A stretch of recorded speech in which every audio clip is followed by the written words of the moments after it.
శ్రీ విష్ణు గారికి.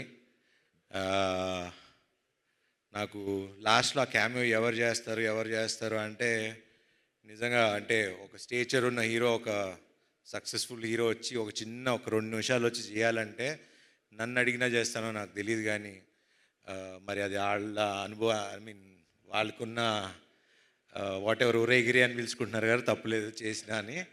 బట్ అది శ్రీ విష్ణు గారి గొప్పతనం, అది ఆయన మంచి మనసు. నాకు కూడా I'm also trying to learn the simplicity of how, అంటే సినిమాని నమ్మి ఒక ఫ్రెండ్షిప్ నమ్మి చేయటం అనేది it's not a normal thing నాకు తెలిసి హీరోగా. So hats off to you brother. And obviously మీ సినిమాల గురించి నేను చెప్పేదేం లేదు, you're already running. And next మీ కథ కూడా ఏదో చాలా ఎదిరిపోయిందని నిన్న. సో క్యామియో కావాలంటే చేస్తా, కానీ నెక్స్ట్ అనిల్ గారి ప్రొడక్షన్లో మా ఇద్దరికి ఒక కథ రాయండి, ఇద్దరం కలిసి చేస్తాం ఒక స్ట్రైట్ సినిమా.